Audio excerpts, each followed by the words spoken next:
Hamer. She's a lifetime performance artist with a passion for Tell It How It Is. Please welcome to the stage, Gray.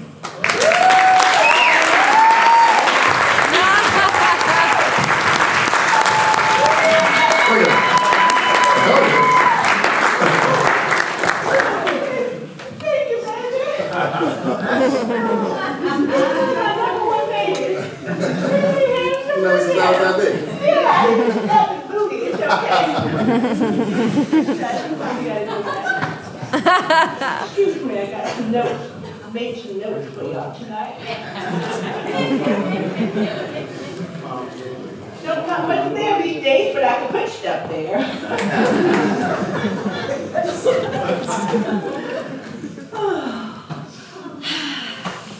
me take a look at my babies. Let me see you. They're great to see you. Good to see you, baby. You know, I love to see how my babies are doing. Look at that. Just gorgeous. Every time it gets me when you look into somebody's soul, you get to see the truth.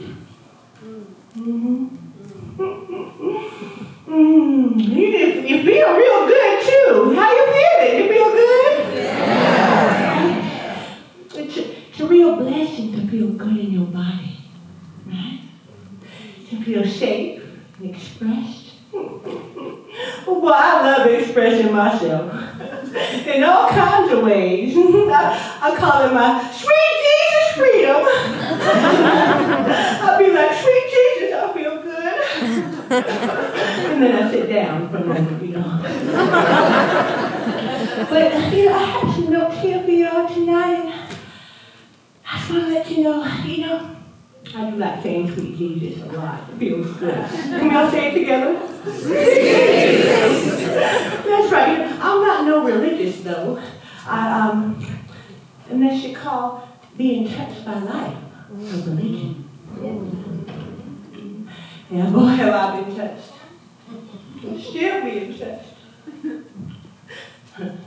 I was touched last night, if you know what I mean.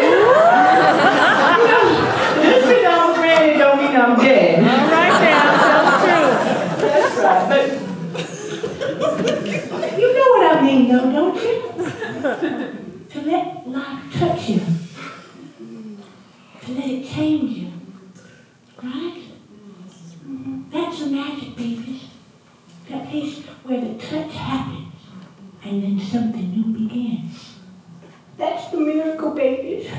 That's creativity. Right? Yeah. You ever felt that before? Yeah. That little spark? Oh, yeah. Yeah, all kinds of sparks. I see all kinds of sparks out here tonight. It's quite lovely. You know, I wanted to come last time to this Unapologetically Black art event, but I was busy talking to my ancestors. You know, when they talk, I listen.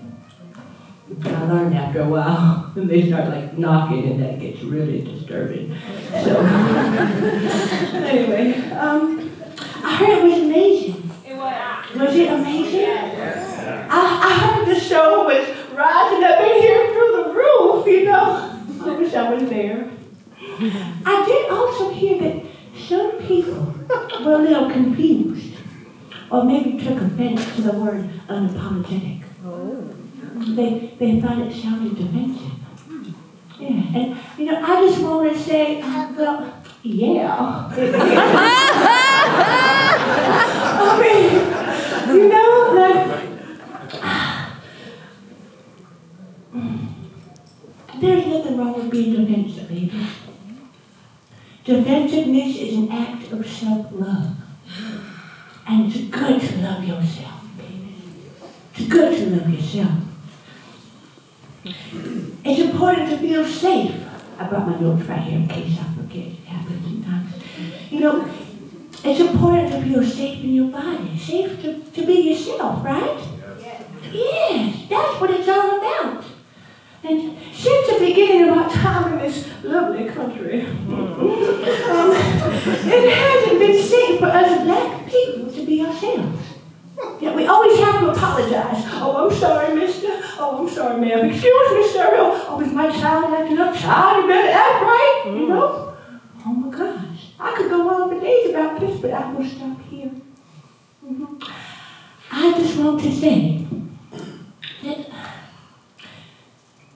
yes, black people might be a little shy to show themselves, you know, to reveal their magic. Right? And for good reason. I mean, shit, they've been stealing and appropriating our sole creation to the gain of their own personal wealth since they put us on a boat. Right? So it's, the little defensiveness is healthy and appropriate. You catch my drift? Yeah, if you need, you can be like, hey, hold on. Hey, I don't feel like talking to you right now. Hey, I don't like it. Hey, turn my back on you. Right? But it's all love. I'll come back when I'm ready. I always do. Sometimes it takes a while.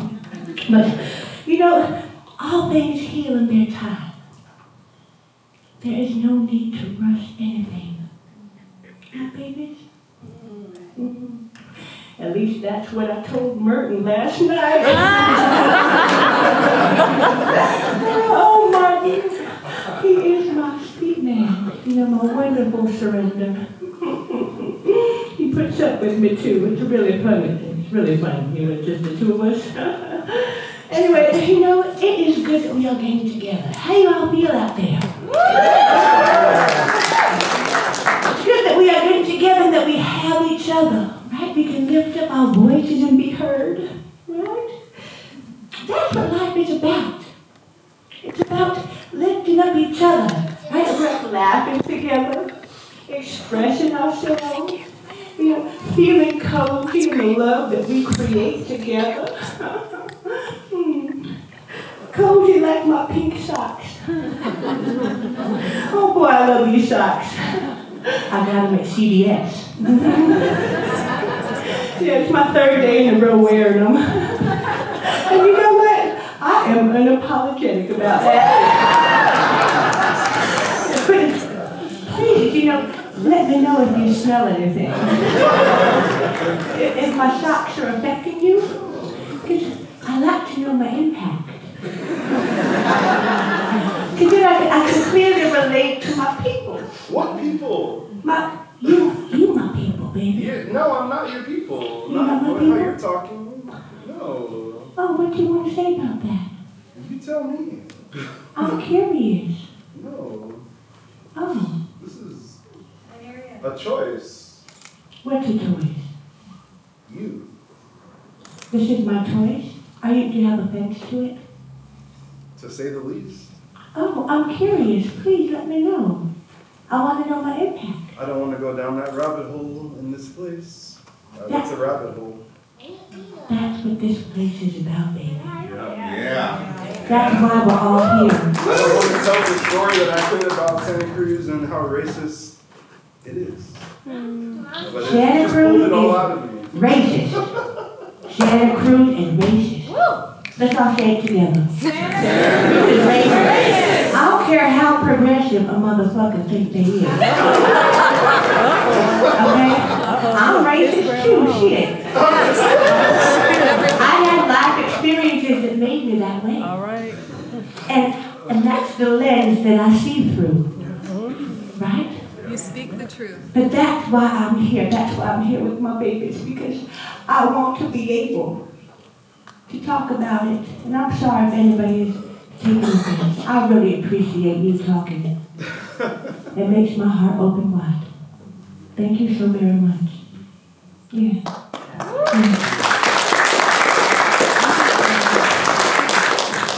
Oh, Lord. It's okay. That's why I'm here. I've been doing this for ages.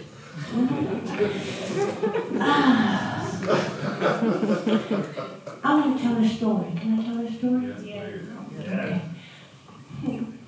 You know, when I was a young girl back in the 50s, I used to have to step off the sidewalk and walk to the street if a white man was walking by. That was the world I lived in. and it colored me for a while. Not in terms of my skin color, right, I'm kind of light, but not in terms of my skin color, but in terms of my self-perception. Yeah, in terms of my self-worthiness and my sense of beauty. I had to find those for myself. You know, I couldn't look to the outside world to give them to me. And you know, today, a beautiful white lady helped me walk up the stairs at the courthouse. We have come a long way. We're still coming. Sorry, I cracked myself up. I mean, at least I hope so, or else why would we live it anyway? Anyway, I want you to know that, yeah, it makes me cry sometimes how we have endured through heartbreak. You know, we come out stronger and more creative, you know, still receptive to life. I still let things touch me. I still feel the impact of that. Oh, that word. Oh, that hurt. Oh, I'm walking down the street. People looking at me. I'm like, oh, it's okay. I'll let it touch me. Let it change me. Let me make it. I'm gonna make it stronger. Right? I'm gonna keep walking. Mm-hmm. But I had this friend named Claudette Colvin. Anybody heard of her? Yes. Yes, she was a powerful, wonderful young child who she actually inspired Rosa Parks in the civil rights movement to boycott the buses. She was the first Rosa Parks. But she was 15 years old and pregnant. And they were like, no, she can't be the face of the black movement. Although she was. That's what life was. We were 15, right? Don't have no choices. Gosh, I'll never forget that day here. We were both 15, and she was on the bus, and she just sat down that day and stood up for her freedom. She stood up for all of us, and she went to jail. You know, I was not that brave back then, but I learned from her. And I still continue to learn. You know, and sometimes we do things, and we just don't know. You know, we just don't know. We got to continue to ask ourselves, does this feel right? Right? Am I in integrity with myself? Am I asking the questions? Am I honoring my voice? Right? That's how we come together. That's how we stay together. By being honest and speaking the truth, like this brother did right here tonight. Thank you. Yes.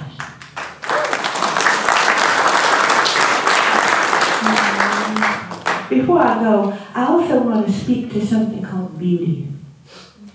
I love beauty. Do you love beauty too? Yes.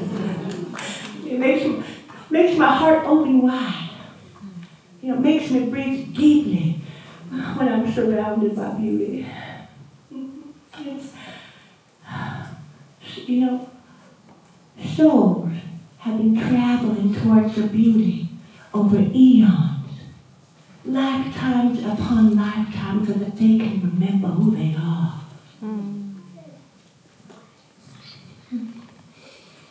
There are some precious and amazing, talented young people here today that have come from miles and miles of living to share with you today the beautiful soul creations that they have to offer, created from that place of beauty. And so I invite you all to just let yourself feel the beauty of your own soul. I have been feeling it for the past 10 minutes, and it is amazing. It's out of this world, the beauty of this room. Right, just take a moment. Feel the beauty of your own soul. Take a breath. Look around you. Right? Surrounded by beauty. And let yourself receive let yourself perceive the beauty in the artists that are coming tonight. Because that's the greatest gift we can give them, is to receive their soul creations. It is indeed a brave and courageous thing to do. So, I'm excited to let you know about our first speaker tonight. You ready? Yeah. Are you ready? Yeah. I know Granny don't believe you. Are you ready?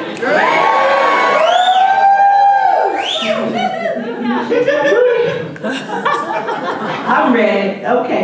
Our first speaker tonight, her name is Jasmine Stilfick, and she is an organizer for the Word Church for 6 years.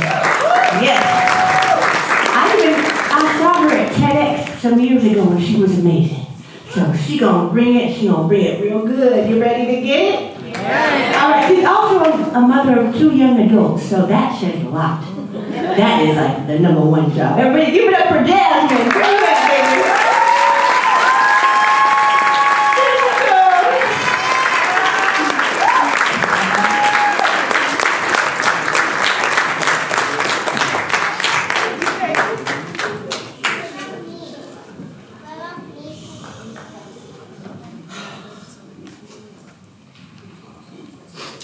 Whereas the body is a temple, the black body is a temple burning, vacated before worship on most days. An object so often used to be in motion forgets how it is exactly working. Forgive me.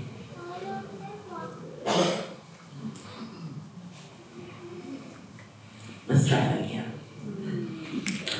Whereas the body is a temple, the black body is a temple burning, vacated before worship on most days, a structure too often in motion to complain about its architecture. And let's face it, ain't many whiny folks got black bodies.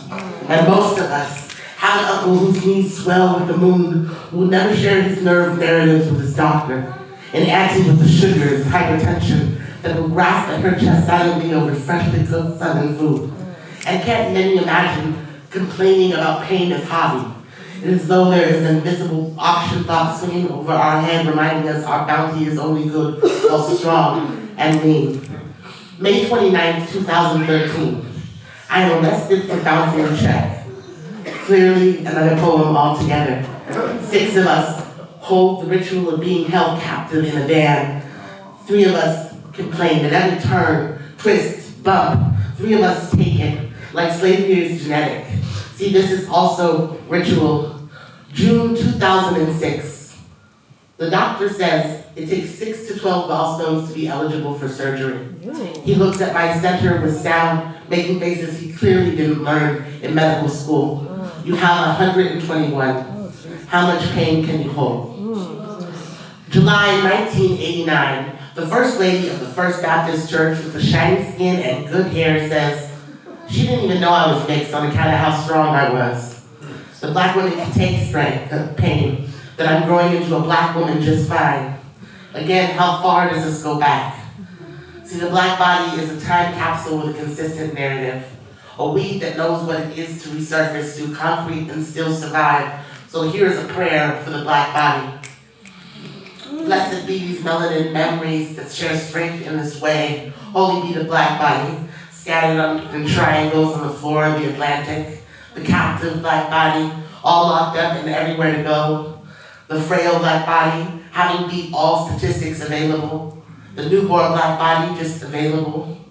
Blessed be these bodies, worthy of touch, release, and healing. And so it is. And so it is. Ashe.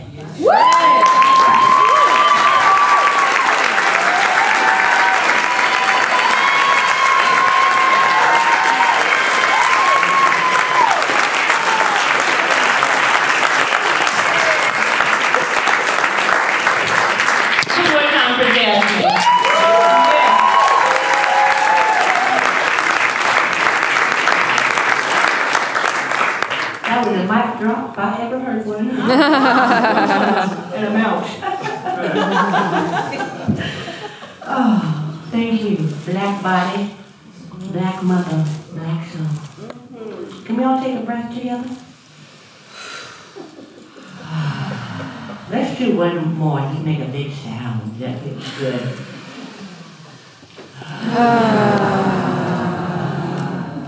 Yeah, that's wonderful. Thank you so very much. I do have a little announcement to make before I introduce our next amazing woman that I absolutely adore and love. We have a beautiful final piece tonight. It's a movement piece, it's a historical piece, and it also has some heavy-duty content. So if you have a child and there's just some maybe violent dancing and some screaming, but it's going to be beautiful and we'll feel better at the end. That's all I can say. I just want to let you know if you have children and you can think about that. Thank you. And the intention here is for healing. That's what we're doing everything. Every word is spoken for healing here. All right. So let me read what this lady, about this lady right here. Our next speaker, her name is Joanna. Can y'all say Joanna? Joanna. That's right. Joanna aspires to heal and share her healing modalities. She is an inspired writer, performing artist, a creative in solo and more importantly, collaborations with others. And she remains hopeful, completely committed not only to share in the unraveling of her honest story, this is very good, also for truth to impact others and to share their story. She is in your heart, a full ally. Can we please give it up for Joanna?